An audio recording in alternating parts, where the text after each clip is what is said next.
welcome to my art form. It's time for Post-Orthodoxy, a show about changing our minds. Yeah, baby. With your hosts, Dark and Ainsley Sevier. Maybe what they believe about reality isn't all of reality. What? I know, right? We're on a mission to have a better time with more people more often. The question is more, how do you get there? Post-Orthodoxy explores strongly held beliefs, how those belief systems divide or connect people, and what might be found beyond those reality bubbles. Keep calm. Don't lose your head. I've got a piece of chocolate here with me because I got anxiety about doing this. Welcome to this neighborhood, neighbor.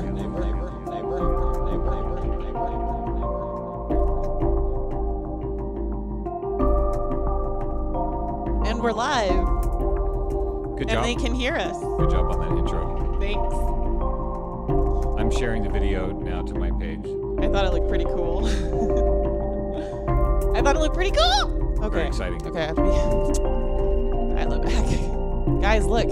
So many new things since the last time we did a video. Okay. One, this music. Thanks to Frank Pascal. Yeah, thanks, Frank Pascal. For composing this music for us. I'm going to go tag him right now in my video. So wait, I have to go back to my page.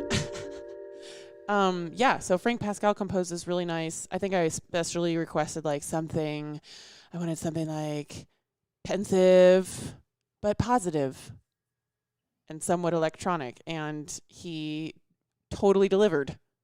So the music, that's what we use for our season 1 music. And then we had all of our friends send in little audio bits to create that. It's so nice hearing that again at the beginning of our show. Right. Sounds like it's a real show like now. We're really back now. This is season 2. Episode 1. Yeah. Other new things. I have this secondary computer set up over here because I'm going to be playing a video from Brian, our friend Brian Von Ossen, that he shared with us during one of our midtros last week, or 2 weeks ago, actually. And so I had to have a separate computer set up to get that ready to go. What are some other new things, Dark Sevier? Okay, well, this entire room, this wall has been painted. Ooh la la. You have your gamer headset. I do. I have my gamer headset. It's so amazing. It gives you a little bit different aesthetic than mine, but we can be a little different. Yeah, it's okay, but I absolutely need it because of all of the things that I have to be looking at the whole time that we're doing this video. You are sitting in the middle of mission control. It's my dream. Yeah. It's actually I thought that KBMF was going to be my dream of the closest I would ever get to flying an X-Wing. But now I have even more buttons and controls. Your home X-Wing. Yeah, that's right. Thanks for kicking us out, KBMF. Yeah. Because now I have all this other cool crap, which is a PG version of a different word. What? So we're here for an hour. Yes, ish. Maybe at least an hour. I feel like we're committing to an hour, Mondays and Thursdays. Right. Every week. My general format right now in my mind is that on Mondays, we're going to approach a topic and kind of bubble around how that topic intersects with various the premise of the show realms, such as, like I said on one of our posts promoting this show, was how does religion affect this topic? Do people have politically motivated opinions about this topic? How does this topic influence members of the LGBTQ community? Is this topic something that you might have a different opinion about if you're rich or poor? And that's kind of what we do on all of our shows. And we try, what are we here? What are we trying to do? We're trying to help people get to know each other better so that we can be having a better time. Oh, wait, before we get into that, I have other new thing. I have another new thing. Okay, cool. So we have so much to talk about. It's been nice to have a few months off where we got to collect our thoughts. Right. And boy, did we collect them. They're all collected up now. All in a jar. So we are in this studio. Just a quick recap if you're not familiar with the whole story. We're in this studio because we were kicked out of the radio station I helped start over up there in Uptown Butte, America. KBMF, Butte, America. America's Most Radio station, started on a social justice, workers' rights, education premise. That's how they got their 501c3. Was that they were going to be social justice, education, and workers' rights-ish. Right. So anyway, we got kicked out we got censored, gagged, and then Right. kicked out. Well, we got censored and gagged, and we were like, this is a bit hard to take on a social justice and education station, and we're kind of concerned, so maybe we should talk about it. And then they were like, no, we're kicking you out and scrubbing us from record. And like, it would have been cool if we'd like talked about, we were like very cool. Could have had a conversation. Could have talked about Yeah. whether or not post-orthodoxy needed to diminish its content a little bit for KBMF. We could have talked about maybe taking post-orthodoxy off of KBMF and doing some other programming that was Right. more We could have left suited on- to KBMF's version of social justice and education. But instead, we said, hey, but wait. And they were like, no, denied, canceled, and deleted all of our content off the Facebook page, kicked us out of all the groups, banned us from the KBMF studio, and took our bios off of the website, canceled my Subsonic subscription, canceled both of our DJ accounts on the street. Spinatron, right? And moved our photos down to the very bottom of And the then took our KBMF names. DJ page with no DJ emeritus. No. Yeah. Suddenly we They owe me $12 for my Subsonic subscription. Suddenly we have no bio. Yeah. Suddenly our bio disappeared. We're just floating heads on the KBMF two homepage heads. that they can't quite get rid of because they know they effed up. Okay. I mean, so- that's my hope. Anyway, Right. my thought was I in the future we would get one of those kitchen timers, click, click, click, click, click, click, click, and set it and be like, here's your update on what's going on with KBMF. And then we're not going to talk about that shitstorm anymore. Yeah, I don't want to go deeply into it. I wanted to set it up. I want to set boundaries for our viewers. Because it sets up what I'm going to read right now. So I realized that we had perhaps been a little cavalier in our dialogue. It is community radio. We are members of the community, so we were using the platform to talk about things that we're interested in and our audience apparently was interested in. Mm-hmm. So they said that we should be doing a disclaimer. This is in the 24 hours between when they said you might want to change your content and you're canceled from everything. Change your content. Don't tell people we told you to change your content, and you need to be doing disclaimers every 15 minutes. So the disclaimer usually goes something like, the views and opinions expressed here are not necessarily those of KBMF or my mom or whatever. So KBMF's licensees, management, or staff. Any of those people, yeah. So I made a content warning for this show. Yeah. So people for season 2. So people just don't wander in and get offended. Right. So people don't just say, "Oh, look, what is this thing?" And then they start watching, and then they're mad. Then they're mad at Which us for some offense reason. and anger are secondary emotions. Offense and anger only happen when one feels threatened. If you don't feel threatened, or you don't feel like someone you love or something you care about is threatened, you have no need to be angry. So if you are feeling angry or offended, it's because something that you care about or yourself feels threatened. And what we want to try to do is mitigate any listener's sense of feeling threatened by our conversations by perhaps warning you this might not be the show for you. So I have a warning, and you already might just be making them mad by saying those things. So I'm sorry. I need to do the content. Don't be sorry. This is our platform. So we just need to give people a warning about what we're doing. So you haven't heard this yet. I just wrote it before the show. We're going to have a nice little glossy content warning to warn everybody. We're going to make a pretty little video that'll play after our other pretty little video. Maybe some flashing police lights in the background to make sure everybody's adequately warned. So this is a rough draft of the content warning. Okay. It's a little wordy. We're going to have to bring it down a little bit. But. All right. I'm going to not comment. Okay. Content warning. This show is not for everyone. We are social extremophiles who are swimming in different waters than most. This is not a show for the rigid or binary types. There is plenty of other programming for that condition. We are not so much here to pop your reality bubble than to deliver trip reports from our adventures in traversing various reality bubbles. Our show is for people who are open to information that might challenge social norms and or their own closely held beliefs, dogmas, fundamentalisms, and of course, orthodoxies of all sorts. This show may not be palatable for folks in the default world. It may be disturbing to folks whose worldviews are isolated within the corporate media narrative, political party dogmas, or religious fundamentalisms. We are dealing in subject matter around cognitive dissonance, perceptual biases, tribal identities, political ideologies, media analysis, etc. We are often weighing opposing ideas to challenge our own biases and to revise our perspectives. We wish to make it very clear that as we explore ideas that may exist across some socio-psycho chasm from your own, that does not necessarily mean we are endorsing or condemning those ideas. We are here to revise our worldviews, not reflexively defend them. The opinions and views expressed on this program are subject to change. Because that's learning. Future Dark and Ainsley may not agree with present or past Dark and Ainsley. That's kind of the point of the show. Please feel free to join in the conversation through one of our live streams on Facebook, Twitch, or YouTube. So the reason we have this big blue bar right in the middle of our video screen is because we want to hear from you guys. Some people get mad at us.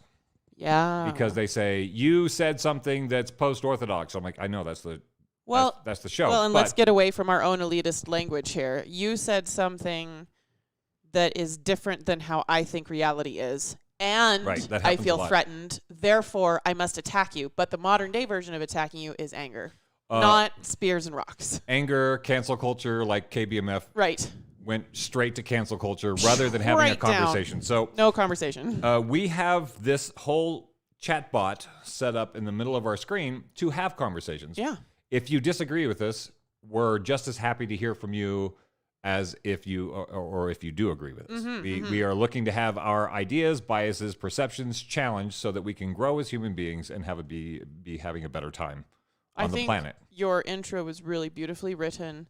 It was full of really beautiful language. Oh, I thank you very much. And I liked the 3 sentences at the very end. Did I get sassy? No. I think the 3 sentences at the very end are probably the most widespreadly consumable, which is what we're looking for, is like clear, concise. What did I say? Future Dark and Ainsley. The opinions and views expressed on this show are not necessarily going to be our opinions and views forever, or even ours. Maybe at the end of the show, they may be different. Which has happened to me several times. If we've had a successful show, then maybe our minds will be changed. Right, exactly. By the end of the show. What are you listening to? Did you hear that on your headphones? I did. I think, I don't think it goes out over the live stream. Okay. But I'll keep this up just in case something else. Guys, we're learning a lot. So you're with us on the test drive in the new scenario here. So and every week it's just going to get better and better. So that's the content warning. You've been warned.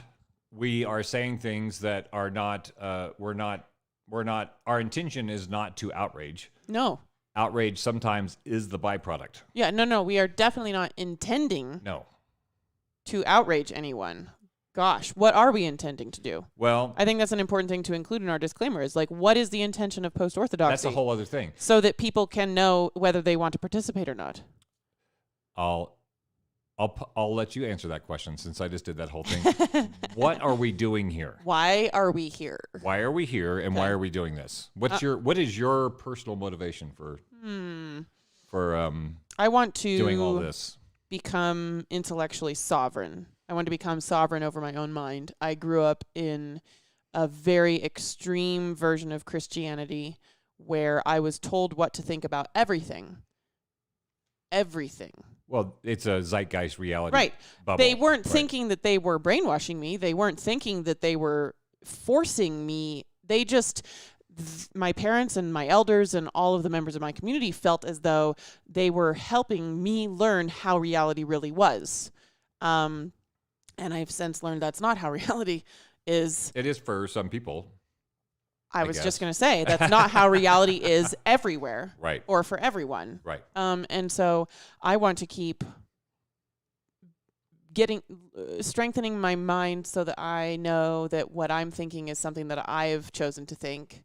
I also want to get better at critical thinking and learning how to have the emotional maturity and the emotional intelligence to have difficult conversations with people that I care about and with random strangers and make it a productive conversation, which means when I encounter information that's different than the way I think reality is or should be, that I don't let my emotional response to that new information get in the way of having a productive conversation about the new information. That's a challenge that's a challenge for me sometimes. Yeah.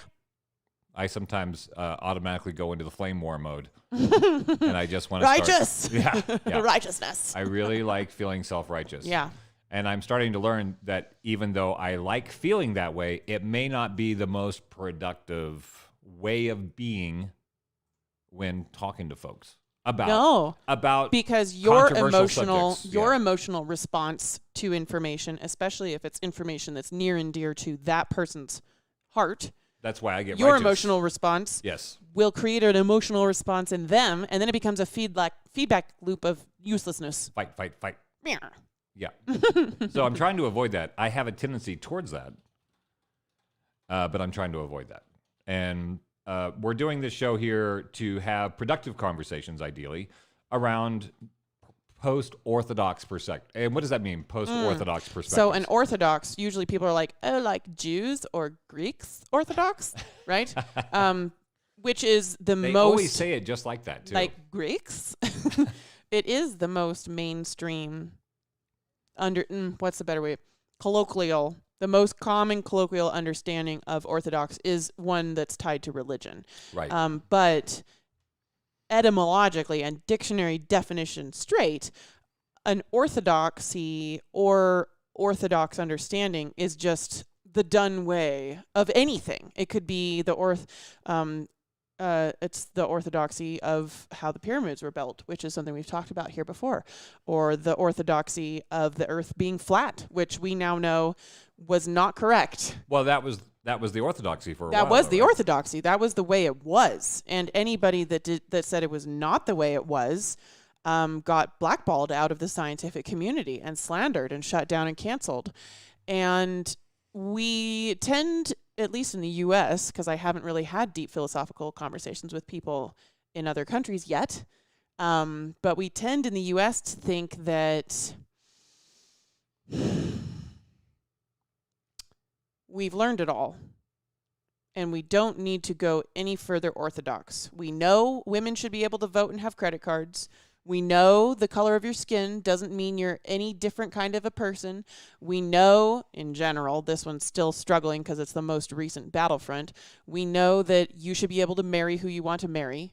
And we're kind of like, and we know a lot about science, and sure, we're still discovering things about black holes and whatever, but we pretty much arrived. Yeah.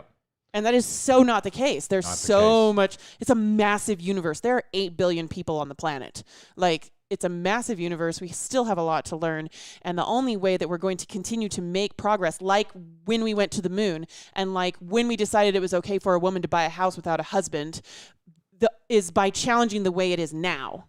And post-Orthodoxy is an effort to challenge the way that it is now in the hopes that we will evolve into something that we can't imagine yet, which is scary, which is why a lot of people get mad at the kind of conversations that we have, because evolution is scary, because it means turning into something that you cannot imagine, that you don't know what it is. It is the unknown, and we're all about the unknown. There's two really short definitions of orthodoxy. One is the whole community of Orthodox Jews or Orthodox Christians. Okay. That's definition number 2. Definition number 1 is authorized or generally accepted theory, doctrine, or practice. Yeah, of anything. Authorized.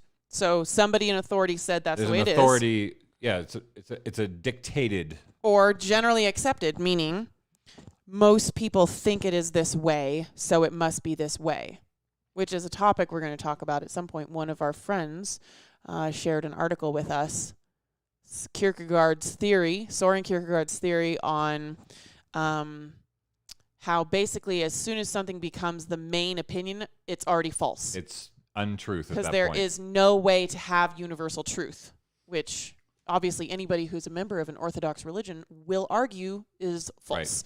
Right. So this is kind of what we do here, guys, and we would like to have you participate. Please don't be shy. Comment, leave a comment in the thread. We have people watching on Twitch and YouTube as well. You can leave comments on those live streams, and they will show up in the middle for all of us to be conversing with each other live and in posterity. And take a moment and click the share button at the bottom of your mobile screen or on the right side of your computer screen and send it to a couple of friends who might be interested in our topic today, which is going to start at the epicenter of pipelines and move its way outward to things like potentially the environment or repatriation of native lands or capitalism. It's one of Mokai's favorite questions to ask everybody. What do you think about repatriation of the lands back to the original inhabitants? Right. And he would ask that to people in the U.S. He would ask that to people in the U.S., and people would sort of be a little caught off guard. What? Because it's not. Well, because what if it's my house? What does that mean for my house? Yeah. As kind of a lead into this conversation about pipelines, because what I do on this show is a lot of what mainstream society calls oversharing, but I don't think it should be called oversharing, because what is the point of us all living here together if not to learn and grow from each other's experiences and be connected with each other? So I overshare, and I learn things, and hopefully our listeners learn things about themselves or about somebody that they care about at the same time. I did not know. So I was homeschooled Christian until I was got married at 22 and was still Christian for really hardcore Christian for like 5 more years. And in that time, that meant I was not interacting with mainstream society. Like, I was at home with my mother and my 6 younger siblings as they came along for all day, 24/7. If we went to the grocery store, we all went together until like one of us was old enough to babysit, or until one of us was old enough to go to the grocery store and do the grocery shopping for my mom, in which case you probably took a couple siblings with you. So I was never alone. My mother did all the educating, and it was in general really awesome. We would do unit studies on China, where we would read books about China, watch Chinese movies, eat Chinese food, get cool Chinese spoons. Like, it was a great way to learn. You learn your math, your reading, your writing, your everything, all based around that subject. And I learned most of my history from historical fiction, which is like, say, a book. For instance, like the Shakespeare Stealer series is a really amazing series. I would recommend it to adults, about a boy who can write in shorthand. And it, like, each word is one symbol. And he is contracted by this evil baron or whatever to go attend a Shakespeare play and steal Shakespeare's plays. And he ends up actually working for Shakespeare and helping Shakespeare write plays. And it's loosely based around the concept that a lot of historians have, that one of Shakespeare's plays was not actually written by Willie himself, but that he himself actually stole it from an apprentice. Or that it was written sort of ghostwriter style while he was ill. I can't remember which play it is. But anyway, so in general, I really loved my homeschool education, but it meant that I only got the kind of information that my conservative Christian parents thought was reality, which meant I did not know that the continent of North America was already completely founded and inhabited by sovereign nations. Wait, your folks didn't tell you that? No, it was kind of like... Well, you knew that there were some sad things. Some skirmishes going on. Yeah. Like cowboys and Indians. You heard about the blankets and such. Sad. Yeah. Alcohol, so you heard about alcohol sad. You heard about those things. Yeah. So But there was never a map. There was never any be like, okay, kids, we're going to start doing a Native American unit study. We never did a Native American unit study. The Native American story was always told as a piece of how it intersected with the colonizer story. But we didn't call ourselves colonizers because we were just Americans. And then the Native Americans was kind of like the prologue. Like, the book started with the story. The book started with the Pilgrims. The book of America started with the Pilgrims, and then there was this sort of like little preface that had a little bit to do with the book, but not very much, which was the Native Americans, who unfortunately attacked us sometimes, and then unfortunately we attacked them sometimes, and then Sacagawea, that was great. Trail of Tears, that was sad. I had no idea there were millions and millions and millions and millions of people here who got murdered. So we could take their land. Even in the secular, the secular world, that's homeschooled version. Homeschool Christian version. Even in the secular Christian version, of what I was studied in public school in Oklahoma was basically the same story, except I lived in Oklahoma, which had over 70 different tribal nations in it that had been moved there. Right. And so I knew people a who lot had of not folks. originally lived in Oklahoma. No, they all got, it was the last place.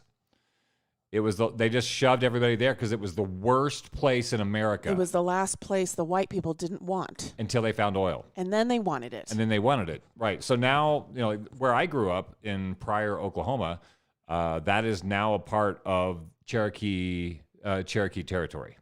I thought Cherokee was North Carolina. They all got moved to Oklahoma. Okay. When they didn't know there was oil there. That was Andrew Jackson's famous line. Have fun growing stuff He's like, down there. As long as the sun rises and the water runs, this will be your land. And then, they found oil.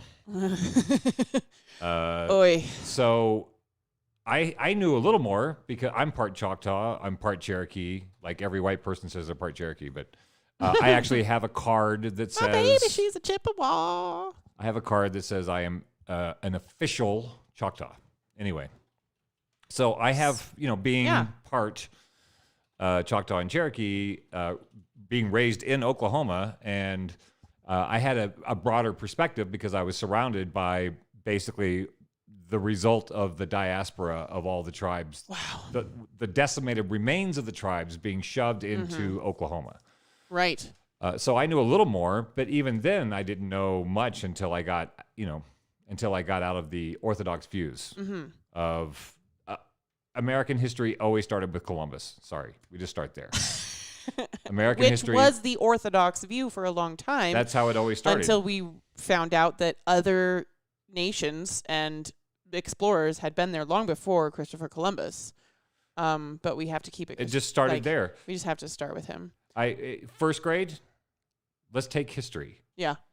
First grade, 1492. Columbus sailed the ocean blue. Okay. Skip ahead to every year afterwards. Same point. They always start. Yeah. And when you get to high school, it's just American history over and over and over again. It's the same story over and over and over. And they always start back at the beginning. I with was just really some lucky. Slightly bigger words. Gosh, I was really lucky because my mom, let me look this up. My mom got this really awesome book series by a lady named Genevieve Foster. And Genevieve Foster did these really inclusive and organic history books like Julius Caesar's World, Abraham Lincoln's World. And it took everything that was going on in the whole planet at the same time instead of just, here is some things about China, here are some things about Italy, And so for me to be able to read Genevieve Foster's books was the first time I realized that China was happening the same time Columbus was happening. Like China was happening the same time the Vikings were happening. I didn't know that before then. As I said before, I saw a little meme before we started the show that said, we are as far away from the 80s as the 80s were from the 1940s. And, when I was a kid, the 1940s, the Greeks, those guys with the funny hair at the colonies with the weird white curls. Oh, my goodness. All kind of just over there somewhere. Right. And kind of all at once. Far back away time. Kind of all at once. I had no context of how all that stuff came together until way after school. Way later. Because it was basically a propaganda education, not an actual education. So you always talk about there's a gap in time, and sometimes it's really short and sometimes it's not, between knowledge about something and internalization about something. Am I saying that right? Like you can know something, but you may not have internalized it yet. Dinah Olson McLeod, hello, darling. So I began to learn that I'd been lied to about the first people of the U.S. When did you find out you were lied to? I have no idea. It was just sort of slowly over time, probably after, like when you're in the kind of Christian church that I was in, there's not really a lot of time for anything else, and it really also doesn't matter because you're really just trying to help people get to heaven. Like That's a like, pretty racism, fully occupying gig. The racial conversations are a distraction from what really matters, which is getting people to heaven. Right. Perspective of the church I was raised in. Right. Not #not all Christians. So I had this moment like 2 weeks ago. I was sitting in a coffee shop in Bozeman, which is a much more metropolitan area than Butte. And I saw a father and a son walk in, and they both had like Native American braid, which is not homeschool girl French braid. It's like tight ponytail, right? Then a braid and a ponytail. You know, so it's very definitely not like a really tall woman with black hair. Like that's a dude braid. Right. Is my perception of it as a white person who did not grow up around men with braids. And so it's this father and the son, and they're both standing there with their matching Native American dude braids and waiting for their coffee with their masks on and their hands in their pocket. They're just standing there quietly. And I don't know if it's me not being around Native Americans very often, but there's this whole vibe, this aura. I always perceive like this everything is just a little calmer. That's your perception. That's my perception. Right. And it may just be the vibe that these people have when they're out in white society. Much like African Americans have to moderate their behavior to keep from scaring white people. I don't know. I'm still just scratching the surface of intersectionalizing my own mind when it comes to different races. And I had this sudden gut feeling of like, I almost got up out of my chair and went over to this father and son and said, I'm so sorry that I'm living on land that does not belong to me. And I was just like, wait, would that even be appropriate? Is that weird? Is that appropriate? Should I do that to every Native American I meet? Like like it just finally hit me. Wow. Like all of the things I've been learning and all of the ways I used to think about this country, this land from the story that you were told. This land that we are on already belonged to millions of people. Well, they didn't think of it as belonging to them. Right. That's the different right. zeitgeist. But we, as white people in our zeitgeist, we think of it belonging do to think us. of belonging. Yes. Yeah. And so when we're talking about orthodoxies and learning to understand each other, you take a little bit of language from one group, you take a little bit of language from the other group and build a bridge. And so I do say belonging intentionally because it's the white people that need to understand it used to be different. And yeah, I was like, am I gonna go up to every Native American person that I run into now and be like, hey, I hope you have a great day. By the way, I'm so sorry. I'm noticing a trend with people doing things where they say where they're coming from. So they say the lens that I am seeing the world through? No, where they're coming from in terms of their physical location in the United States. They say this is the traditional land of Yes. X. I have been noticing in, I guess you would say, the white frothy crest of the super woke progressive wave. The very forefront of the wave. People are beginning to say hello, especially in like Zoom meetings or conferences or classes. They'll be like, hi, my name is Erica, and I live in Chicago on such and such and such tribal land. Right. Because someone was already living there. Right. And we're not told there was somebody already living there. I like the acknowledgement. In school. I think the acknowledgement is important. And if you're going to have a conversation around repatriation, this is the conversation that we want to have with folks who are most affected. So our guest on Thursday is Robin White. He's an elder Lakota from Sioux. the Oglala Sioux. Right. And we're going to have him on to hear his perspective on our musings. Because it is my musings from my perspective, which is a valid perspective and is a real perspective. And also, I'm always taking my perspective and putting it in the scale. Like, I don't want to think about it negatively, but like an abuse scale. Okay. Like, I want to like workshop this a little bit more in a later show and try to figure out what would be a more positive way of saying this. But it's like, I totally have a valid perspective and I totally have a valid opinion. And when I'm weighing that against somebody else's perspective and opinion, you know, like you have the oldie-timey scale. Yeah. And you have your little doink, doink, doink, doink, doink, little brass knobs that you add to the scale to level it out. So I put my perspective about the quote-unquote plight of first people in the U.S. And an actual first person's perspective of the plight of first people in the U.S. Right. And then I'm like, are these perspectives, should these perspectives hold the same amount of weight? And then I take like some of those little brass balancers and I add as you learn more things, colonization and Catholic school abuse and having your real name taken from you, like, and I put all of that on the side of that person's perspective, and I say, okay, my perspective is still totally valid, but that person's historical on trauma, this subject weighs more. Okay. So we have to figure out what that scale is called, and then I'll make one and put it over here. Okay. And be like, okay, on this issue, guys. We'll have an actual scale there with yes. So like for me, if we were talking about religious trauma, and we have a friend on the show who was not raised religious, right? My perspective has more weight in that conversation. On religious trauma has more weight, yes, because you are living it. Yeah, exactly. Right. Cool. It's not just something you look at from the outside.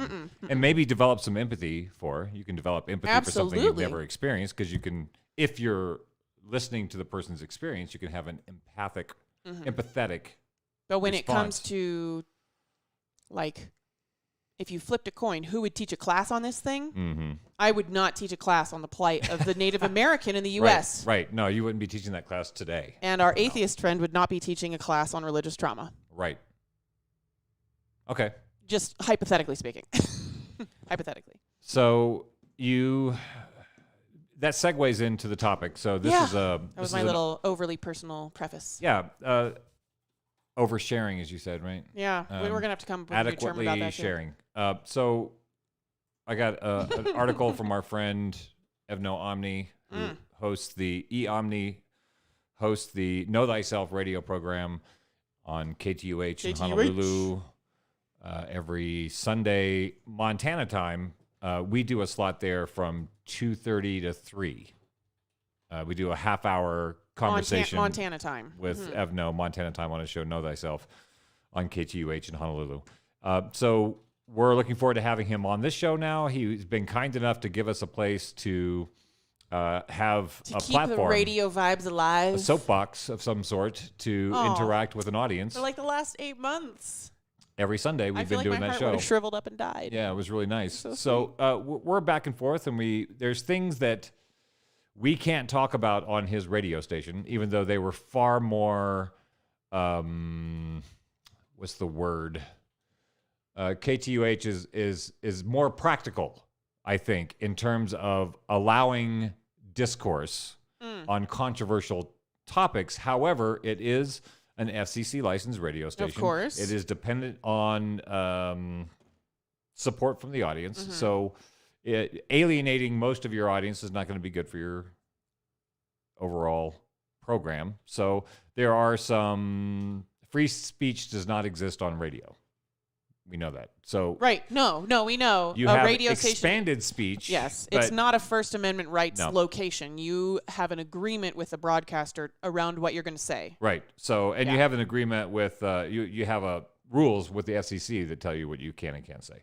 And the fines are hefty, so you don't want to break those rules. Anyway, there's things that we can't talk about on the radio, and we're looking forward to having Evno on this program to talk about things that he cannot talk about. And he might have to use like a voice modulator and hide his face, except we said his name now, so it's too late.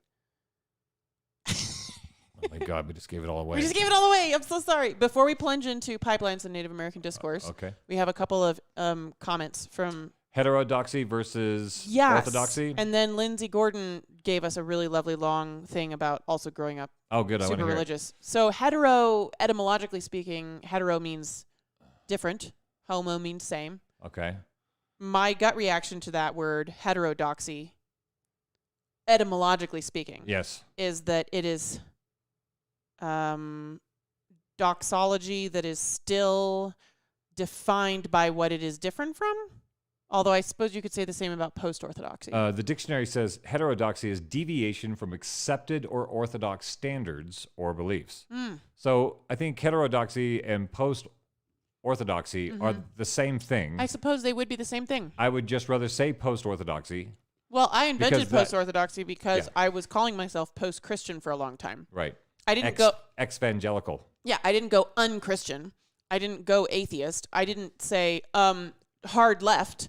I just kept going in a direction until what it felt like was the Christian mindsets and rules I had been given no longer served me.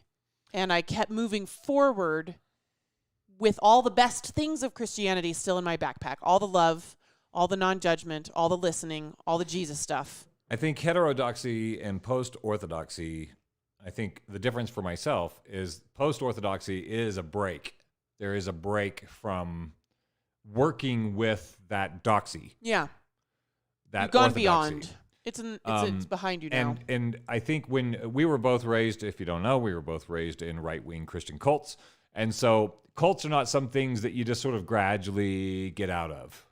Oftentimes when you get out of a cult, it requires a break with your tribe, your family, your belief system, your view of reality, the entire way that you perceive the world now must change. And that's not heterodoxy. That's post-orthodoxy at that point. You are leaving altogether. Yeah. For me, that's how it worked for me. I left altogether, and then it was figuring out how much of it was still in me and trying to get rid of all the things that were in me. And then after doing that, being able to go back and pull things back out of the orthodoxy that I found that were actually valuable, useful and valuable, but no longer attached to the traumas. So I would say that's the difference between post-orthodoxy and heterodoxy. I think post-orthodoxy is a bit more of a traumatic experience and may be required. For me, it was required. You're not just deciding that you're going to go to a church that sings praise and worship now instead of four-part hymns. I'm just going to switch churches. I didn't go atheist either. Yeah. But I definitely was, somebody slipped me a bad God when I was 4, and I had a heavy trip for a long time, was not in a hurry to go back and try another God. Mark says, I agree with your reasoning for using post instead of hetero. All right. Hey! Thanks, Mark. That's cool. I feel like we're explaining ourselves properly. And Jay Hilliga says, post helps denote relation in time as well as just relation of ideas. So heterodoxy is sort of not this thing, but this thing at the same time. And post-orthodoxy is like, not this thing anymore. Right. What we talk about a lot on post-orthodoxy is moving beyond the reality bubbles that we were given growing up into the borderlands between reality bubbles where you can become sovereign and explore and experiment and pick and choose. People tend to have their belief systems, their identities tied to their belief systems. And tied to their community. So getting out of a cult or a tightly knit community or some entrenched orthodoxy, that is, I forgot where I was going with that. You want some orange? I'm having so much orange right now. Thank you. Lindsay Gordon. Okay. Oh, do you know what he's saying? What you were saying? Do you know? We'll get back to it later. Okay. Ev knows popping in. He says, yay. Lindsay's comment. Okay. I grew up in it, and then we'll leave the religion behind and we'll move on to pipelines. It's all connected. We'll leave it along. We'll leave it behind for a while. It will bubble. It always comes back in. I just sort of walk around surrounded by all these different bubbles, and I'm like, Right. Today I will think about this. Lindsay says, I grew up in a strict Mormon home. We ate and drank Mormon doctrine. Yes. Our religion was woven into everything we did. I no longer practice, but I do credit my upbringing for how compassionate and humble I am as a human being. There definitely are a lot of good qualities that have come as the result of my upbringing.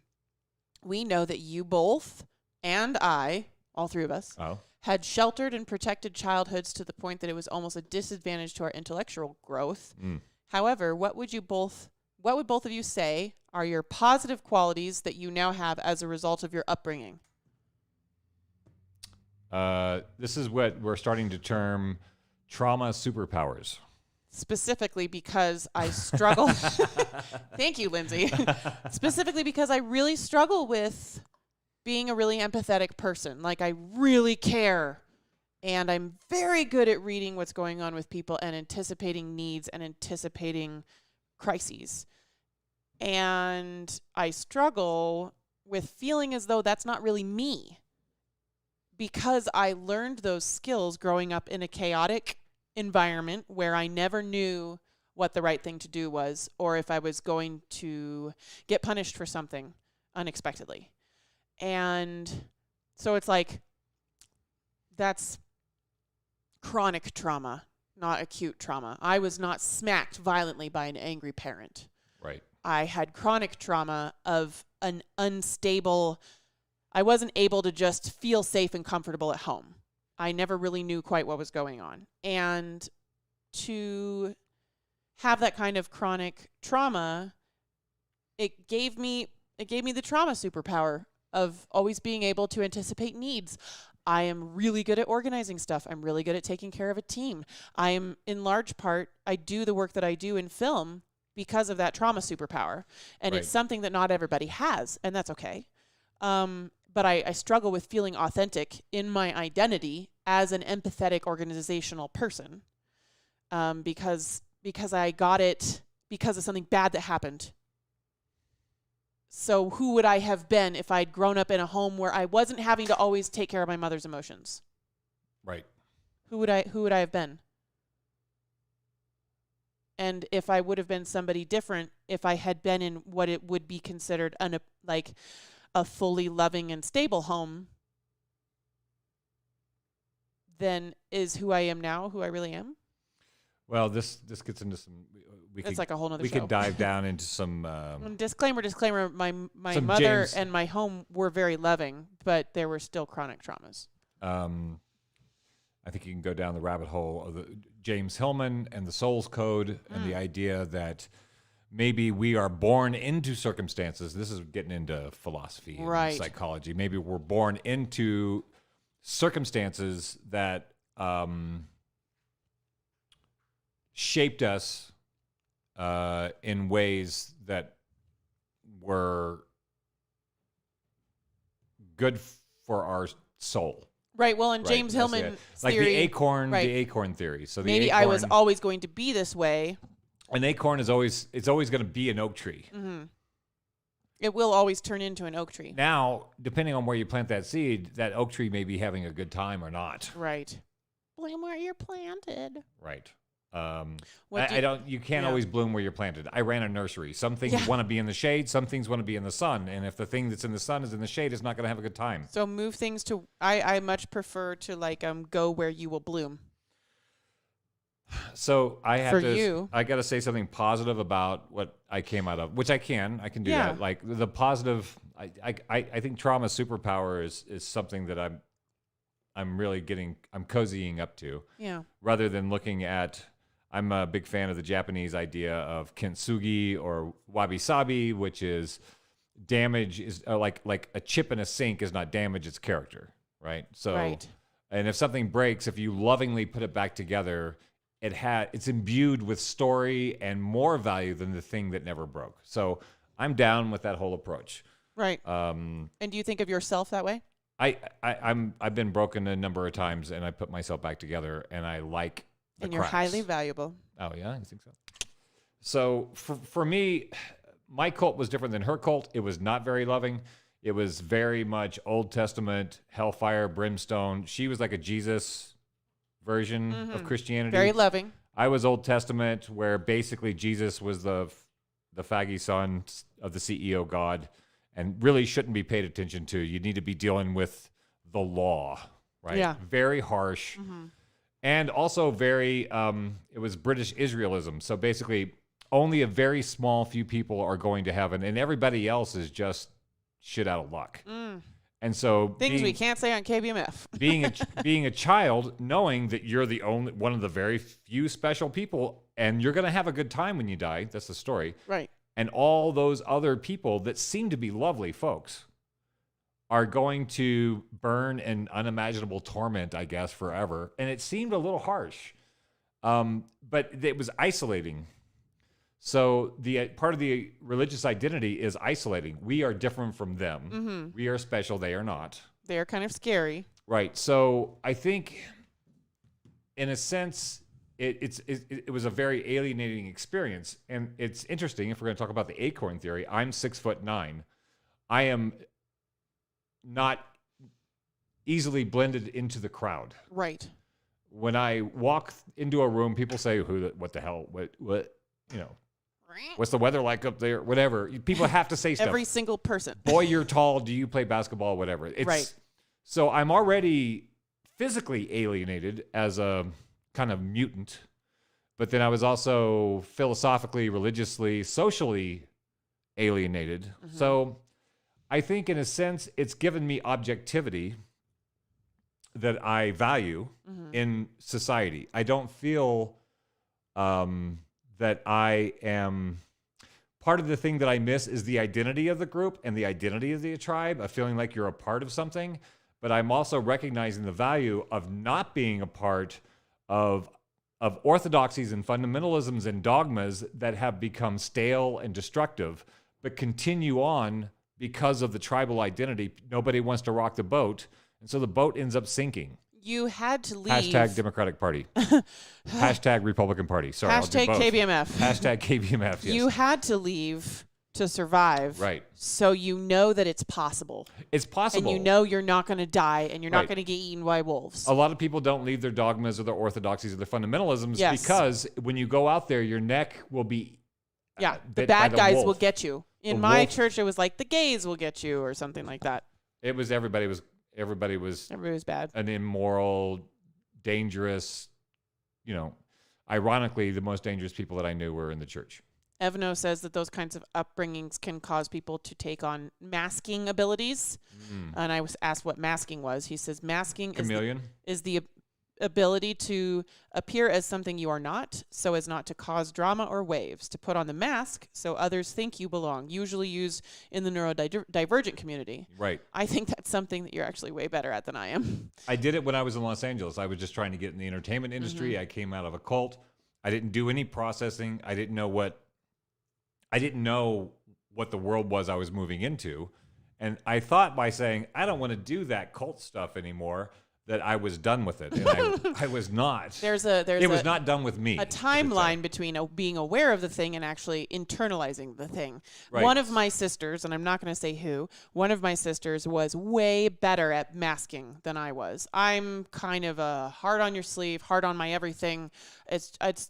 I'm just not a liar. And I don't mean lying in a bad way, but one of my sisters was way better at masking and has a much better relationship with my mom because she just didn't say things and just wouldn't try and just wouldn't push the issue and made it through teenage years with my mom liking her enough that they now have a good friendship. Well, that was all still within the cult of the family. That's not even, she wasn't out in the world even.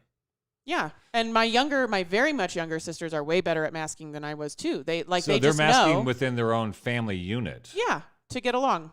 Because of the religious dogma and all the business. Yeah. So for me, when I went to... And that for me, I was always trying to be authentic with my mom. I wanted to be close with her. I wanted to be understood by her. I wanted to understand her. And so I would always try to get us to keep talking until we could figure the thing out. Right. And what most of my other siblings have learned is... Probably by watching you bang your head against the wall. Me and my mom fight all the time. Right. It's just... You will have more nights of playing Scrabble and more afternoons of going out for froyo if you don't try to make yourself be seen and heard. Right. For me, I did that in the entertainment industry and in the secular world altogether. I did it in school. I did it at work. Well, you did it growing up too. I did it growing up because I couldn't confront. I couldn't have an authentic experience because it would mean physical abuse. Right. Challenging the God. We just confronted that the other day when we were painting, and you needed to move the ladder, and I would have to get up in order for you to move the ladder, and I was like, okay, I'll get up, and you're like, no, it's okay, you don't have to move, and then you're like, whoa. Right. Ainsley's not going to bitch slap me across the room. Right. So why am I still saying that? There's all these. It's like being a chameleon, and it's like being a spy. Yes, for survival. For survival. You don't give up anything you don't have to give up information-wise. You listen to everybody else. Mm-hmm. I just posted a definition of neurodivergent for You did that, and I did that at the same time. Oh, you did it. Okay, I'm not going to post mine then. That's great, baby. You're like. I'm trying to figure out how to multitask. Yeah.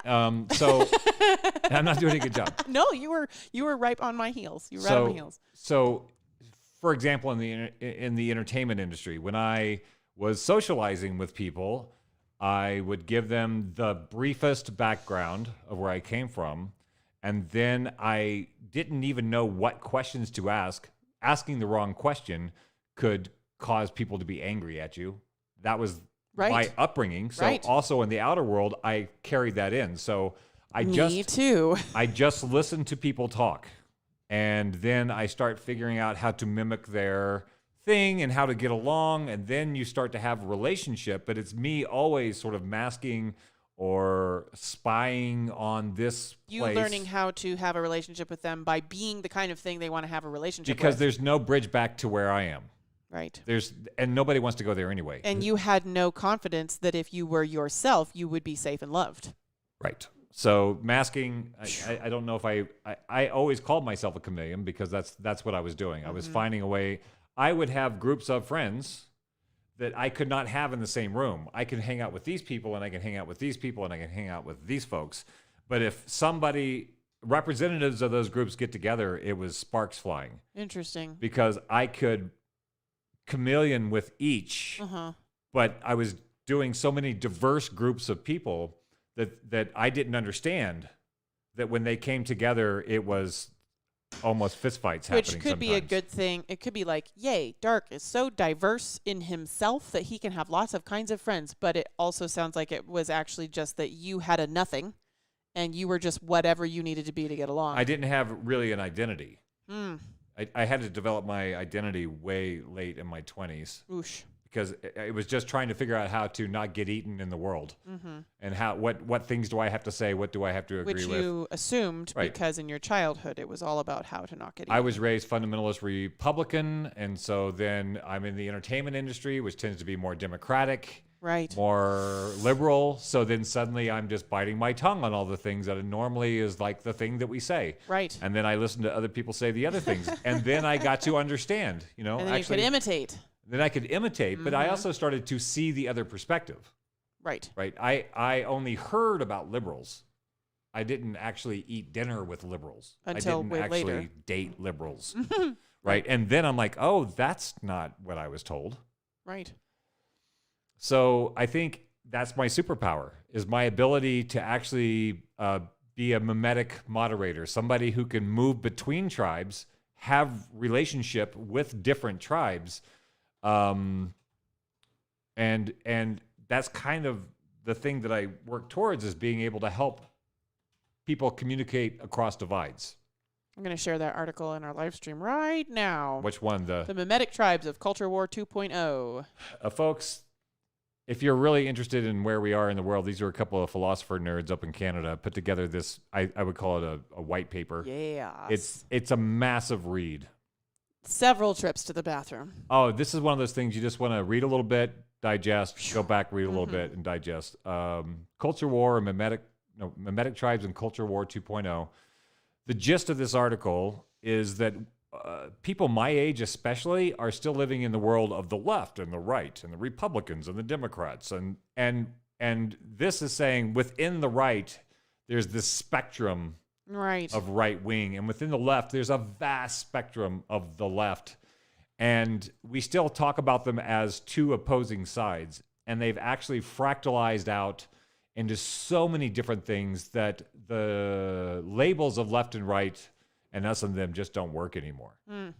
And so to look at, this guy's done this amazing table of all the groups, from Black Lives Matter to incels to Antifa to, there must be like 40 different subgroups of tribes, feminists, where they came from, what their meaning is, where did you come from, where did you go, their voice leaders, people who represent those sides. So anyway, it's a fascinating article if you want to get out of the binary. Yeah. If you're tired of this left versus right story, it's a fiction for convenience, so they can sell Fritos on the news. outrage porn. Yeah.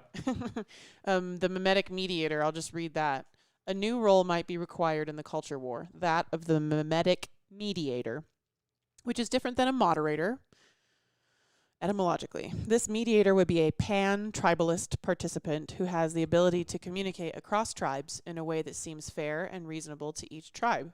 They would have the mental agility, empathy, and wisdom needed to shift between a multitude of perspectives. Mimetic mediators could be called in for mimetic battles, where both participants prefer peace to continued civil decay. Copacetic conversations. Yeah. But cannot come to an accord without facilitation. These mediators would require a multitude of tools at their disposal. They would need to be fluent in multiple tribal paradigms and give the impression of fairness. And because each tribe has their own method and claims to truth, mimetic mediators would have to be skilled at finding any common ground and building from it. Oh, So I want to do that thing. That's kind of a working goal. Help us all have a better time with each other. Right. So I want to interview people on this program that are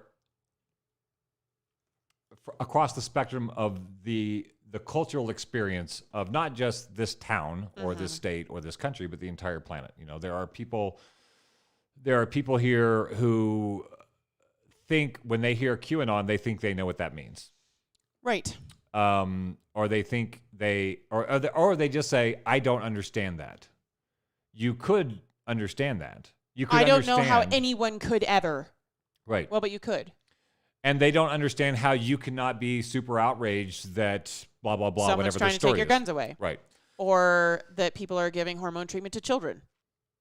Which is not Ainsley saying that I'm outraged about people giving hormone Some treatment. people- But there are many people who Right. do not understand manipulating children's hormones. And no one's talking to them about it. They're just bitch slapping them for being anti-gay. Right. So if we're going to get along, if we're going to have a better time with each other in the future, or hopefully in the near future, it's going to require us actually being able to recognize. You're like my orange deer. Being able to recognize that we actually have more in common than we don't. But the way that our media culture is set up is we focus on what we don't have in common, where our division and differences are. And because we focus on that so much, because it drives traffic, hate drives traffic, division drives traffic, because we focus on that, I think people have really lost perspective that we actually share more than we don't. And we get invested in these divisive roles and are just anxious to bitch slap somebody who's of that tribe. Even though they don't know that tribe. They don't have compassion for them because they don't know them. They projected a stereotype onto them. Well, and it comes from, and I'll just keep coming back to it over and over this season, because we're trying to be gentler but still effective. Right, I'm trying to be nice. We're trying It's to not be gentler easy. but still effective, but I'll keep coming back to it.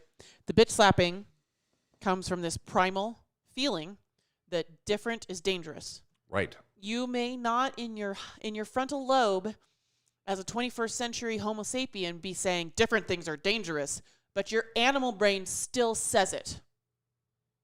And then you have 21st century reactions to your animal brain saying that different thing is dangerous. Right. Fight, flight, or fawn. Fight, flight, freeze, or fawn. Right. And we can learn to acknowledge our animal brain and take care of it, and our hindbrain and take care of it, and our childhood trauma and take care of it, and also have the frontal lobe abilities to choose what reaction you're going to have when something makes all of the inner workings of you feel like you should be scared. Yeah, this hyper-partisan world gives us an urge to spank people. Literally to spank people because we're afraid. Because we're afraid. And so it's reasserting your position because we have this weird ancient 1950s idea that you have to stand your ground. Once you have an identity, you fight for the tribal identity. Weak, or change evolution is is weak, or admitting you're wrong is embarrassing. Yeah.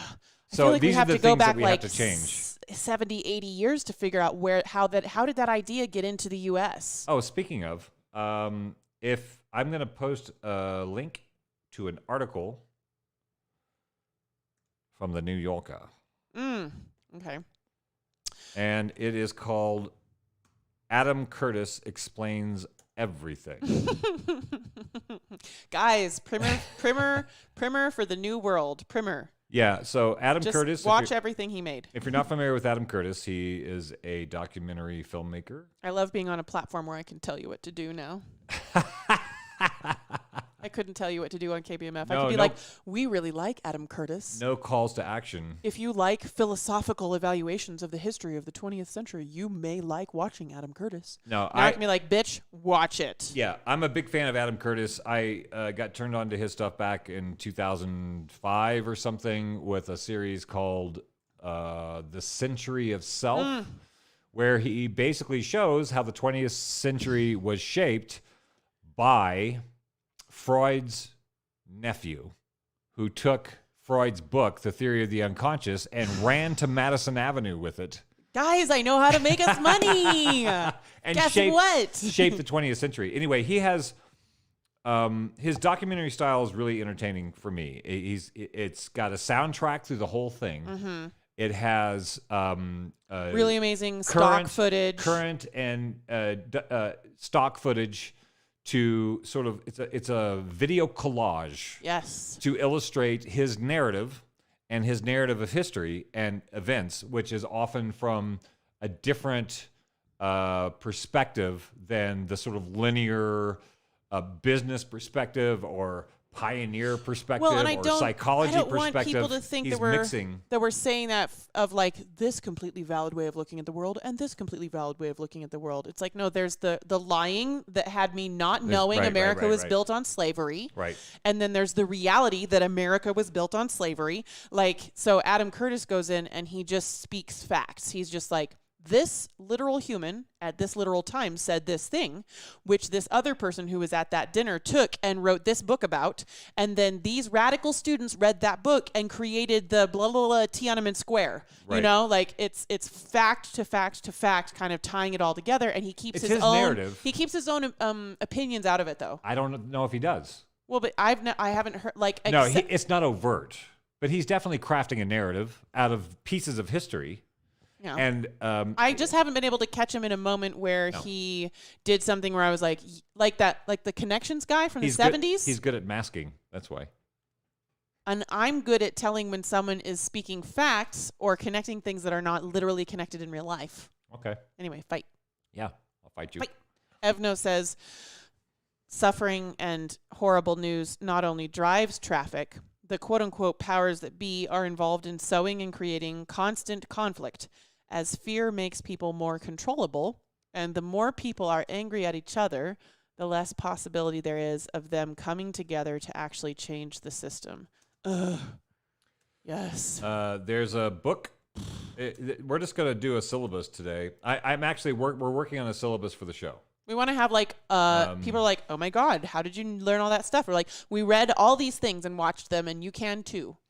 And it's not all Kierkegaard. Right. There is a cat named Matt Taibbi. He used to write for Rolling Stone. He's like a second generation journalist. I'm going to send you a link to the Wikipedia page versus sending you to Amazon or some other. You can figure out how you're going to get the book. But it's really not about getting the book. It's about understanding. Read the jacket cover of the book. And then find videos of Matt Taibbi. He has left the corporate media zoo. And this was his exit letter, was Hate Inc., Hate Incorporated. Okay. Which talks about the difficulty of being hired and maintaining a job in mainstream media if you are not working along the polarized narrative. You have to, for him at the end of working for Rolling Stone, they're like, you have to write about Trump. We don't care if you love him or hate him. You have to do one of those. You have to do articles about him. Because if you love him, somebody else is going to hate that. And then they'll be that mad. drives traffic. Yes, that drives traffic. Right. So Matt Taibbi is one of my favorite current writers. You can find him on Substack. A lot of journalists, such as Matt Taibbi, who is the guy that lost his magazine, The Intercept. Glenn Greenwald. He started. Boss, where's my magazine? No, he started a magazine called The Intercept. Okay. And then they kicked him out the same way that we got kicked out. Basically, his stuff became unpopular. It was true, but it was unpopular. So Right. his own magazine kicked him out. Oh, so he is God. also on Substack now. Oh, my goodness. Substack is Matt Taibbi and Glenn Greenwald are two journalists that are now being supported by their readers. So Substack has it's sort of like, subscription model. Okay. So you can get his public stuff, but then you can get a lot more stuff from them on Substack. I'm also starting to write on Substack now. Nobody's giving me any money. But I just started. So Also, another instance when you could have just branded yourself Dark Sevier, but you added the ENT. because Dark Sevier is already taken for some reason. Somebody stole it. What? I know somebody stole. I'm going to go stole read it. all that person's articles and put frowny faces on them. Meow. I don't think there's anything out there. It's just I couldn't do it. It wouldn't let me do it. Dumb. Um, Okay, so pipelines. Oh, we're gonna go back to the pipelines now. We gotta. We've done. This don't has have been to. great. No, we have to. I really, really want to. I want to know I'm what you going to talk about researched. it. Evno, who's commenting over here in the thing, sent me this article. I did a little brief read on it yesterday. The name of the article. This is. Have I posted? Are you posting the link to this, or should I do it? Yeah, you do it. This I'm going to post the link in the comments. This here. is the article that Evno shared with us in advance of his show this past Sunday on KTUH in Honolulu. And it's about a pipeline burst in North Carolina, which they do. This is called. I don't know who this is. It says newrepublic.com. That sounds like a news source some people would be mad at.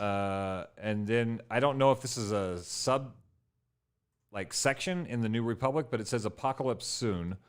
This is an article by a guy named Nick Martin, came out on March 1st. How a gas company grossly underestimated one of the biggest pipeline spills in U.S. history. So you're saying, grossly underestimated. You're talking about the Valdez, or you're talking about one of the biggest pipeline spills in U.S. history, and it's gas. It's gasoline. It's not even oil. Honey, you own darksevier.substack.com. Oh, geez. It's about post-orthodoxy. You started it a while ago, like January 14th. We'll work that out later. Welcome to Dark Notes by me, Dark Sevier, artist at large. Where's the end part? It's not. We'll talk about it later. We're talking about the gas company. I'm so sad. We'll figure I it have out to go later. delete the other one. Okay, so there's a pipeline, the Colonial Pipeline. It's called the Colonial Pipeline. That doesn't make things happen in my head the way that I think it makes things happen in your head. What's happening in Colonizers, colonial. Oh. Anyway. We loved going to colonial Colonies. Like we went to Right. Colonial Williamsburg growing up. Right. We loved the 13 colonies. I know you like, didn't get the when you I say do not associate the word colonial with evil Europeans. colonies, colonizers. I see that it has the Right. same root. Lynchburg. That one took me a while too. Okay. Anyway, so I'm still learning. and I don't know if Lynch was some guy that kicked off the idea of hanging people, or if lynching was the inspiration for the town of Lynchburg. I don't know. I have to do some Well, now my history on family lives there. Right. In real life. The Colonial Pipeline. So this is one of the Carolinas, North Carolina. A couple of ATV kids driving around. Hey, look, a gas leak in the middle of the forest. They report it, and an embarrassed energy company, we're going to say their name. They should have their name plastered all over the place. This energy company says, well, we'll look into that. And it became a newsworthy story because they said 63,000 gallons had been leaking. Oh my God, 63,000 gallons and they hadn't said anything about it? They didn't know it was leaking, apparently. They were like, So like, okay, so as a person who's best friends with a automated valve salesman, yeah, I can say with confidence that gas company totally knew that they've been losing 63,000 gallons. This is an old pipeline that was before they had all these systems. And it's still running gas, like a 5,000-mile pipeline. They should still be like, we put this many in Alaska, and we took this much out in North Carolina, and it was wrong. So this Colonial pipeline, they said 63,000 Oh, gallons had been spilled. A local news station said, oh, geez, 63,000 gallons. These kids found it. Looks like they're going to take care of it, though. Everything's going to be fine. And then they started saying, oh, maybe it was more. Then they're like, maybe actually 273,000 gallons of gas had spilled somewhere. 273,000? 273,000 So they gallons. looked into it and they found out that more gas had spilled. Yeah, and then it was 360,000. They're like, oh, meanwhile, the news station just left it. Well, we covered the pipeline spill. 63,000 gallons. News articles get edits when they like misspell the principal's favorite brand of yogurt. Like, well, anyway, do an update to the news article. The final assessment, which still, who knows, it may go up from here, is 1.2 million gallons of gasoline. Is just missing. No, they're out there. It's out there in the wild. Now there are people like, hey, I get my water from the well. Why does my water taste like gasoline? Oh, no. So it's seeping. It's still, it doesn't just like, oh, it spilled. No, this will be an ongoing catastrophe. And nobody that I know of in the country that I've talked to, aside from my friend Evno, and he's not even in the country, he's in Hawaii. Debatable if they're in the country. Nation of Hawaii. Yeah. So, yeah, that's going on. And New York Times didn't cover it. CNN didn't cover it. So when was the last biggest one? Because I remember the one from my childhood in like the late 90s Valdez? or something that was in the Gulf. And then suddenly every single thing everywhere was just pictures of Dawn dish soap saving ducks covered in oil. Well, pictures of somebody's well somewhere in North Carolina just isn't as compelling, I guess. So this is like a lot. 1 million some odd gallons. Yeah, Okay, it's a lot. so- They're saying it's the largest. It's one of the biggest pipeline spills in the history of the country. And it made me think. Okay, this is a 5,000-mile pipeline. Mm-hmm. It's got a leak. Two dudes on a ATV found. Okay. And then it unfolds. There's like over 1 million gallons have been spilling and was just going to keep spilling if those guys hadn't ridden their ATVs out there, right? That's one leak that was found. How many pipelines run across this country, across wilderness areas? That don't have people patrolling them? Like, I feel like that should be Apparently not. a job that your company has, is the guy on the horse riding through Canada, walking along the pipeline and tapping it with a stick. Like, make sure it's, like, really? Nobody's going across? Nobody. Apparently not enough. Second largest pipeline spill in U.S. history. So that was last year they found this. And it's the still... largest leak this century. So do you mean this century as in... It says 2000 one of the biggest and pipeline forward? spills in U.S. history. No, Evno says it's the Oh. second largest in the U.S. history and the largest leak this century, which I guess now I'm an old person, and so he means from 2000 forward. So the heading of this article says, after the disaster in Huntersville, Colonial Pipeline now holds the record for largest gas spill in both North and South Carolina, thanks to its polished PR team. You likely have no clue. So this is why we talk about the importance of independent media. We're now independent media. We have said on Facebook that this company, because some other guy wrote an article, this guy, give him credit, Nick Martin, now I know about it, and now, unfortunately, you know about it. About 12 people right now. About 12 people know about this pipeline spill. It should probably be big news, but it's not. I mean, 1 million gallons is... I don't even know how to get my head wrapped around what that looks like. But anyways, it's in North Carolina, just cruising around in the water table somewhere. I don't know where it's coming out. God. It's an ongoing thing. It's not something that just happened. It's happening now. The spill happened, and now the gasoline is just creeping around. Slowly getting involved in the U.S. Yep. In a way that we didn't want it to be involved in the U.S. So that article came out recently, and we want to have a friend of mine on Thursday, Robin White. He spent some time as a member of the Sioux.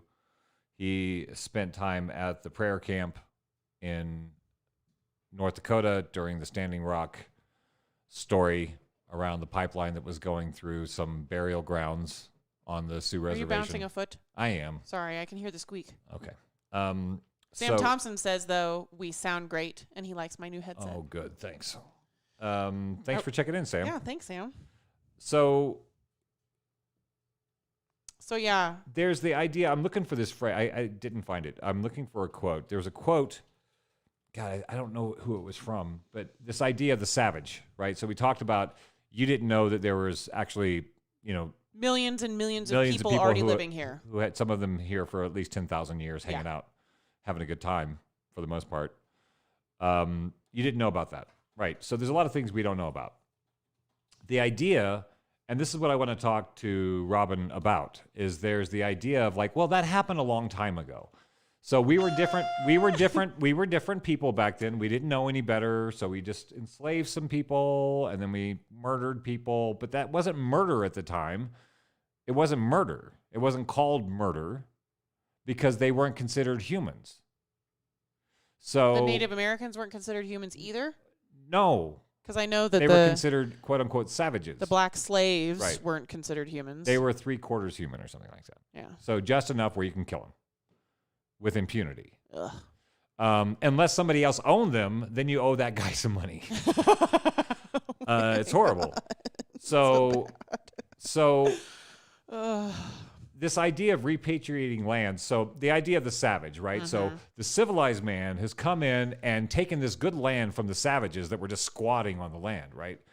When you look at this story, I can't imagine anything more savage than the kind of mindset that it takes for advocates of pipelines to not hear this story and instantly say, maybe we need to reconsider how we're doing things. All pipelines ever. And maybe things that are in the pipelines. This is savage. Yes. This is savagery and destruction. I'll look up the word savage. There's a really great quote that we're the savages. The colonizers have clearly been the savages, wantonly killing folk and destroying the land that we actually are supposed to try to keep living on. We're destroying the land that we're actually trying to live on. That's savage. That is... Benjamin Franklin said, savages we call them because their manner differs from ours. Yeah. So I'm going to find that quote before our Thursday show when we have Robin on. And by the way, Thursday is we're trying to do our shows on Monday where we sort of freeform a little bit, get caught up, figure out how to use the gear, talk about some topics, see what percolates through, have conversations with our folks who are watching the show. And then Thursday, we get to focus on somebody else. We get to interview somebody and have somebody try to break down some things, broaden our perspective, give us some more in-depth knowledge on the topics that we're sort of tittering around right now. Robin White will be our guest on Thursday, and with the new technology. So the idea is that he's going to zoom in. We haven't tried it yet. He's going to zoom in, and then she's got this little switcher over there. So you folks watching on YouTube will be able to see our guest, Robin White, talking to you on the screen somewhere from answering your questions, Vancouver, Washington, and then switching back over to us. So we haven't done it yet, but Thursday is the test run of the Zoom interview version of Post-Orthodoxy. Stay tuned for that. Yeah. Anyway, speaking of pipelines. I just realized why I need to open Restream at the beginning. I have to add that to my workflow because that's how I rename the video. So it still said testing the equipment this last hour. We kind of are still testing the equipment. but this is definitely episode 1. It is? Okay. Yeah. So anyway. Well, that's just the way it is. It's going to be now. I mean, I renamed it now. Right. But that's why. So there was a passing this week of LaDonna, what everybody called LaDonna Brave Bull Allard. Allard. That's what they said on Native American calling. Right. Her name, and I don't want to butcher it, but I don't want to not honor her name. Her traditional name is Tamakawashtuin. Stuin? Yeah. Good Earth Woman. LaDonna, I wonder, did she take that name after getting involved in the I Standing don't. Rock prayer I think camp? it was there before. She's actually a historian. She was a historian for the Standing Rock Yeah. reservation, the Standing Rock tribe. And she. There was a tribe there before it was the prayer camp? That's why it was a prayer camp, because that's the Standing Rock reservation that they were just running the pipeline through. Oh. And Okay. So this is why we do this show, because like I'm like a kind of a woke person. Okay. Like, you know, progressive, liberal-ish, learning things, and I still just in all my education and stuff still thought that the Standing Rock pipeline protests was people protesting something that was bad for the environment. And that the Native Americans were like, no, it's a prayer camp. It's not a protest camp. We're praying about the earth and how the pipeline is bad for the earth. And I was like, yeah, but I mean, call it an apple or an orange. Like, it's still a fruit. You're still trying to stop these people from doing this pipeline because the pipeline is a bad idea. Right. I didn't know that they were trying to stop people from doing the pipeline because it was going through their land. Well, they had a proposed plan running north of whatever, I think it was Bismarck, North Dakota, and the white folks are like, no, if that breaks, it's going to mess up things. Like, okay, we'll just run it through the Standing Rock tribe's land. And they did. And they actually were going through the burial grounds where LaDonna's, I believe her son was buried. So there were several camps on the Standing Rock Reservation. There's the Sacred Stone Camp, there's the Redbud Camp, and there's Ochetisaquan Camp. The first camp was Sacred Stone, and that was started by LaDonna Brave Bull Allard. And she became sort of this figure, this sort of mother figure that really set the tone for what they were doing there. I took 3 trips to the Standing Rock Reservation during this protest, and when you went into the camp, you were required to do a training. As soon as you walked in, as soon as you came in, you had to go to an orientation. And the orientation was led by some folks who had been in communication with the elders and with the active members of the tribe that were conducting this prayer camp to instruct well-meaning social justice warriors that this was not an environmental protest. That the idea of an environmental protest was very much a white thing, because the folks there do not see the environment as this thing over there, the way white people see the environment. To them, they are the environment. There is no separation between them, the land, the water. The environment is not this other concept. You're not protecting the environment. They were protecting future generations. As a special creation made in the image of God, I'm still having a hard time wrapping my head around the concept of the environment as not the environment over there. That's the Judeo-Christian Western There's trip. me, and then there's the environment. Yeah, that's the trip. My understanding is that but we are in it, and we make it. You are of it. Anything that is in the environment is also part of making the environment. I am part of your environment. You are, yeah, so that's why they didn't want to use the term, this is not a green movement, this is not an environmental movement, this is a prayer camp. Because the whole concept, you're dealing with a whole cultural difference between the way people who have been cut off from nature, the traditional Judeo-Christian narrative is that humans are separate from nature. Yes. And we've carried that over to the idea of there's the humans and then there's the environment. Right. That is the Judeo-Christian split. And a lot of people that don't makes realize us feel separate from the world. A lot of people don't realize they're still super totally influenced by that. Whether you're Christian or not, that's in the zeitgeist of the world that we live in. Of this realm here. They were having to educate all these people who wanted to come out and help. They were having to educate them on this concept of like, throw those ideas away. You're not here to protest. We are here to protect. This is not a protest. We are protecting the future generations. And the future generations are not different, separate from the land or us.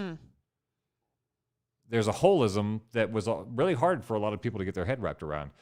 One of the gentlemen that I traveled to with the camp, he was like, prayer camp. It's like, well, I'm basically an atheist. So, you know, and they're like, no. Prayer is not getting on your knees and praying to a bearded dude in a cloud, right? Well, but that's prayer why is what you hold in your mind. that's the mainstream colloquial understanding of the word prayer. Right. In the U.S. these days. Prayer isn't something you do by yourself, to yourself. Right. The gentleman that I traveled with, he actually got, I think, some insight in that he could actually consider himself as someone who was praying at the prayer camp, even if it was just chopping wood. Yeah.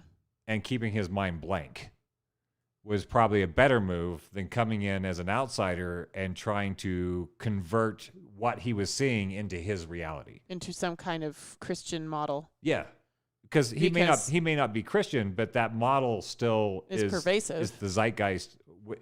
Again, me and the environment. Mm-hmm. That right there is already a problem. Yeah. When you're at the prayer camp, and that's a big thing to get over. That's a big thing to try to integrate. So why? So this pipeline in North Carolina, the biggest pipeline spill, the second biggest pipeline spill in the U.S. history. Yeah. Why are we just hearing about it now? Like why hasn't there been protests around that? Why not prayer camps around that? There's a lot of, I was just sent a link from Robin White recently, where he sent me a link because there's so many other pipeline issues going on. I'm going to share this link to our feed. This came from Robin. There's so many fronts, and there's only so many people who are willing to be on the front lines. Right. And people are focusing on trying to keep new pipelines from coming in, new infrastructure from coming in. Mm-hmm. And this is not that. This is the broken down. This is the cautionary tale that is being used to say we can't keep doing this. Right. What are you going to protest? What are you going to do? The land is already done. It's already ruined. 1 million gallons of gasoline in North Carolina just cruising around under your feet. God. It's already done. There's no protesting that. Right. And your prayer, you can pray for the earth to heal, but the earth's going to do what it's going to do. Mm-hmm. It will heal. Meanwhile, you getting water out of that well. The earth will heal. You just might not have a good time while it's happening. So I'm going to send a link to this article that Robin sent. And I imagine he's going to be talking to us a little bit about this when he's here on Thursday. Robin White is, I'll give you his little bio if you're interested in tuning in on Thursday. Robin White is a Cheyenne, Lakota, enrolled Oglala, Pine Ridge. He's a Pine Ridge artist, consultant, organizer, activist, native issues, politics, environmental justice, labor, human rights, and a water protector. So he's involved in all the stuff. Specific segments of stuff. Yeah. Labor. I mean, I guess human rights is kind of a broad topic. So we can talk to him about what he thinks about the pipeline spill. Yeah. And if he found out about it before we talked about it right now. Oof. I mean, this guy's in it. He spent a ton of time at the Standing Rock Reservation during the prayer camp and around the time of the Dakota Access Pipeline. He's got some things to say. He has direct relations with many people out there. And so for a lot of people, that is over. The pipeline thing, that was a story that is over. For many other people, they are still living there, and the story is not over. And hopefully on Thursday, we'll get some updates on what is going on with the Dakota Access Pipeline, because they thought they had stopped it, and then that was over. Last I'd heard was it's not going through. Yeah, well, it did. They built it? Oh, yeah, they built it. And then I think there was an injunction to try to stop the flow because they broke the laws. They didn't do the environmental impact statements that they were supposed to. And then they said, yeah, go ahead and do it anyway. And then the protests brought up, like, wait, you can't keep doing that. And then, Obama didn't do anything about it. And then, of course, when, what's that orange guy? The most recent president? Yeah, that guy came in, then it was done. So, but Obama didn't do anything to stop it. He remained silent on the whole issue. The mainstream Obama news never spoke to the Standing Rock pipeline. It was one of those "I think it'll be fine" kind of statements. No, he didn't. He didn't deal with it.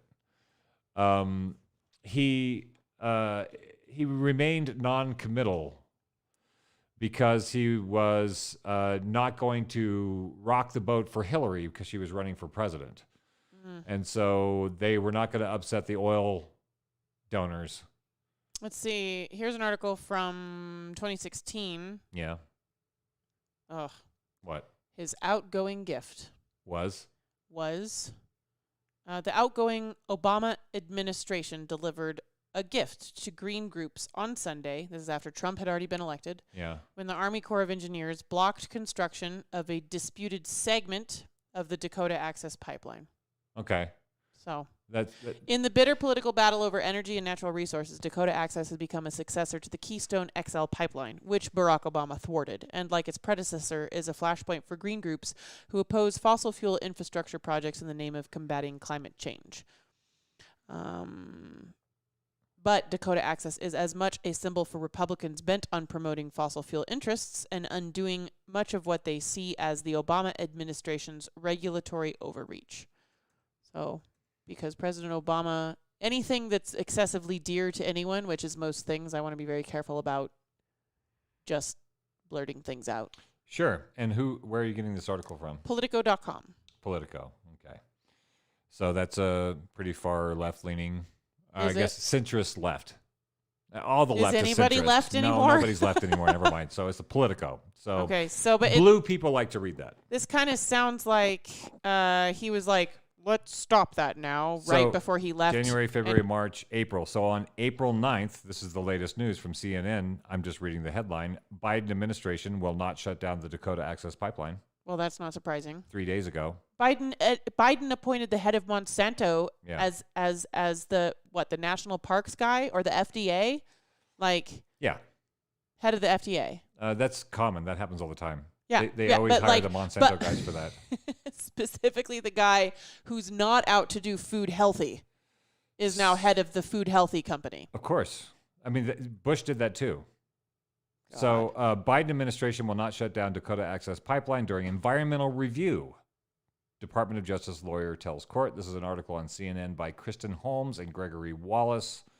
The Biden administration will not shut down the Dakota Access Pipeline. A blow to the environmental and tribal groups that have rallied against the project for years. Government attorney Ben Schiffman told a federal judge on Friday that the Army Corps of Engineers, which handles permits for the pipeline, is essentially in a continuous process of evaluating and gathering information. The attorney representing the Standing Rock Sioux tribe, which has been challenging the pipeline, said he's deeply disappointed. People keep fighting, and it's really a hard fight. 10 hours ago. Yeah, it was 10 hours ago. So I have a policy on Post-Orthodoxy, which is that if somebody messages me privately as opposed to putting in the chat, I don't use that person's name. Okay. So if anybody is ever going to message me privately, you can message with the confidence that whether you meant it or not, I'm not going to use your name because you could have just said it in the chat. But this person texted me on Facebook while we were talking about this, I'm guessing before you started reading that article, and let us know the DAPL pipeline is still in operation and we need to ask Joe to shut it down. Yeah. So unfortunately, sorry, he's not going to. Which is not really surprising. We're just dancing around this. We're bringing this topic up because of the pipeline spill, the gas pipeline spill in North Carolina. Mm-hmm. And there are a lot of topics that are attached to it. And I'm looking forward to, this is maybe a bit of an intro and primer, and hopefully our friend Robin White on Thursday at 7 can give us a little more in-depth and up-to-date information. He just texted me. Yeah? Yeah. And he's so on board? Well, he said he's given me some information here, and I think I just kind of want to save the information for Thursday and do it more in depth. Yeah. Good incentive to get my Zoom workflow up and running. Right. He said that they're asking to shut it down. Pipeline runs through non-ceded land belonging to the Sioux Nation. So that land was never given over to the United States, and they're building the pipeline through it. So it's a bit of a problem. So it's not even a reservation. It was a treaty from the 1870s where they said, yeah, we're keeping this land. And they're like, yeah, whatever. We're going to put a pipeline through it anyway. Oh, my goodness. It did not run through. Anyway, I'm going to wait till Thursday for Robin to come in and give us a little more in-depth info on his experience with this story and what he knows what's going on currently with it.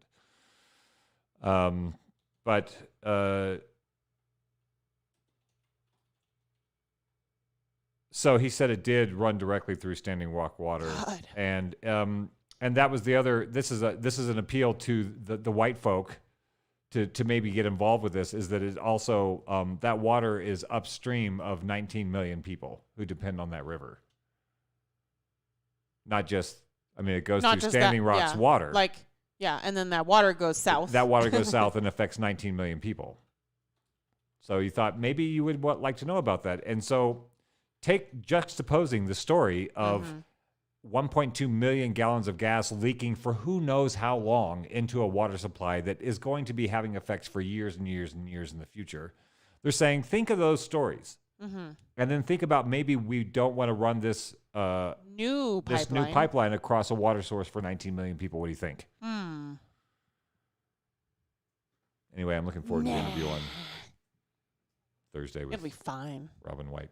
Sure, it'll be fine. You had the feeling earlier in the show that you wanted to have a song on the way out. Yeah. And actually, I don't know if I can put. Okay, here's what we're gonna do. What are we gonna do? Do you want to play this song? Maybe. And we'll end with this song, or do you want to not end with a song? Well, I feel like, how can we play this song and then not talk about it? Okay. Maybe we do that on a different let's start and do that on a different episode. We'll do it on another episode. Maybe we'll have it at the beginning of the show. Yeah, I don't have a classy outro like my intro. I could just play the intro again, I guess. I sent you the outro. The outro is full of lies. Oh, is that true? Yeah. Sam Thompson votes for songs. For songs. Yeah, well, but it won't hurt to play it. Well, but here is the problem, though, actually. Right. It make my very professional stream look less professional because of something that I forgot. Oh, what'd you forget? To put our microphones in that scene. But I can do that. Do you want to play the song? It's a big song. You're not going to want to talk over it. It's got some. Yeah. It's got a big voice. It's called The Devil's Advocate. It's right. by a friend of mine in Hawaii called Brian Von Ossen. He has given us permission to air the song on this program. And I think a song called Devil's Advocate is maybe decent. And then we'll be back Thursday. Is that right? Hello. Welcome wait, to my stop. I was clicking around trying to make stuff happen. I was trying to be sneaky about it. So yeah, why don't we wrap up the show? I really appreciate everybody. Play the song or not play the song? There's like 10 people on board right now. Thanks for watching thank you so much to everybody that tuned Facebook. in. Everybody that was like, "Woo, I'm here, bitches." We love that. That was awesome. Krista Kelly, Dinah Olson McLeod, Lindsey Gordon, Mark Hayden, Evno Omni. Also, I want to say, Sam Thompson. I really want to thank everybody who helped us build this studio. Oh my God, yes. We're going to be thanking you for a very long time. It's really, it's the easier thing to do is bitch about the thing that happened. I really want to spend some time thanking, because it's easy to point at people who are doing things incorrectly and doing things wrong and things I don't like. That's easier to well, it's easy to point out the things that are wrong in the world, right? But I want to also give time, because people did the right thing. People said, we want to support what you're doing, even though the radio station doesn't want to support it. And they did, and we're here. And you're watching. We're only here because of the folks over there allowed us to build this so we can continue to program for the folks over there. So I really appreciate everybody who donated time, energy, money, support. Listening to us, try to figure stuff out. Yes. Technical advice, everything that got us to the point where we're doing this, we really appreciate it. And I think it's a testament that we can be having a better time with each other. Yeah. And I really want to thank everybody who helped support this endeavor.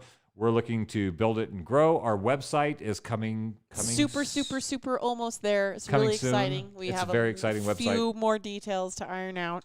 But But yeah, like we want to do this more often. We want to have more conversations with more smart people and share what we're learning with you guys and hopefully be having a better time with each other. Maybe do a little bit of stitching in this super, super divisive time that we're having in the U.S. So stitch each other together a little better. Right. So we can just try to play this song on the way out. We'll try it. Okay. This is by Brian Von Ossen. There's not going to be a smooth segue. There's going to be a moment where they can hear you talking, and then a brief moment where they can't hear us talking. That's for a fine minute. because this song starts out with a bang. Okay. So there's just going to be a little gap for a minute, and so you're going to have to. You're actually going to hear jungle birds from the back of the Waimanalo Valley first, and then the music comes. But anyway, Brian There will Von also Ossen, be a gap where you don't hear anything. Okay. I heard that. Okay. I heard you say that. Okay. part. Okay. I just want you to know.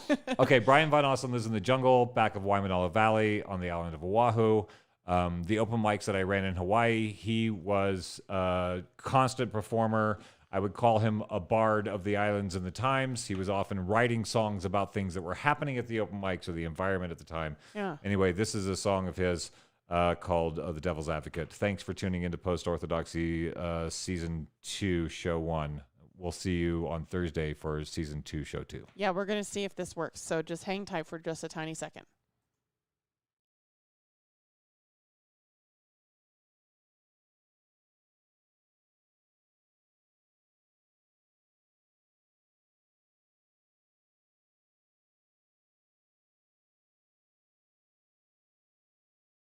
Okay.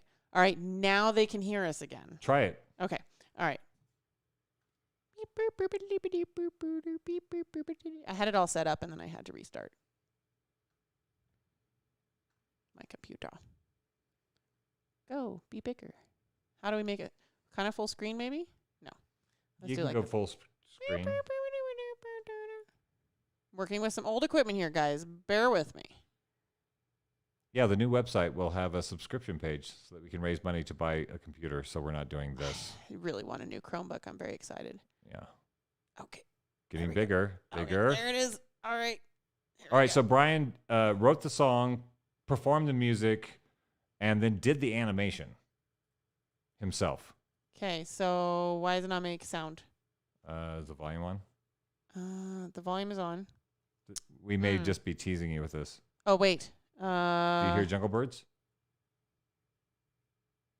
Adam. Oh, I know. Okay. You might have to start over. No, I can do it. No, I will start over. Oh, you got it? Wait, here we go. Do a slider? I do. I have to do a slider. So, properties. Wait, where is it? Audio mixer. Where's my audio mixer properties? It's fine. It's fine. We've had a great show. Everybody, we're learning all the new stuff. Whoa, echo time. Adam. Oh, it might be a problem. Anyway, we'll just not talk. Yeah, we won't talk. I don't want to talk over the music anyway. This is fun. Obviously, this is going to take some workshopping. Yeah. We're just going to sit down and have a show where we just watch YouTube videos together. We'll do it like me and our fans. We'll go out drinking, and then we'll come back at like midnight, and then just flip on the cameras and try to figure out how to do stuff. We're just going to watch. We're going to do some reaction videos, guys. Okay, Sam Thompson's here for us. Here we go. Still no sound. God damn it. Okay. Okay, I'm going to call it quits. Maybe we'll go drinking right now and come back later and try it. Thanks for tuning in, folks. Sorry, Brian. Well, sorry, Brian. Well, there's a video. Hey, you could actually just put a link to the video in comments. I have to be like, it's like, Luke, use the force. I'm going to find the link. No, yeah, I could do that. I can do that. Okay, here we go. I just have to go from the right computer to the right computer. Yeah. Okay.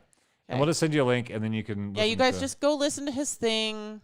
And then we'll see you soon. Yeah, we'll do it better next time. Wait. I think it was pretty good for a first show. On a new studio with all the new stuff. See, this is the thing, is I was like, it's going to be so smooth. And then, pretty smooth in general. Okay. So there's his video, I think. Yeah? Did that work? Oh, only 2 zeros. God damn it. What happened? Copy. I want to have some. By the way, we're looking for an editor for the shows, so we can actually. Okay, no, this one I'm sure is the one. Mostly smooth. All right. Anyways, thanks for sticking around, guys. It's only going to get better from here. Thanks for tuning in. I'm not even sure what's going on right now, if you can even hear us. We'll have more oranges next week. Yeah. So Thanks, fam, for that. Bye. Bye. More oranges and bye. Okay. All right. That's good. It's us at the end, so cool. What is today? Monday? What?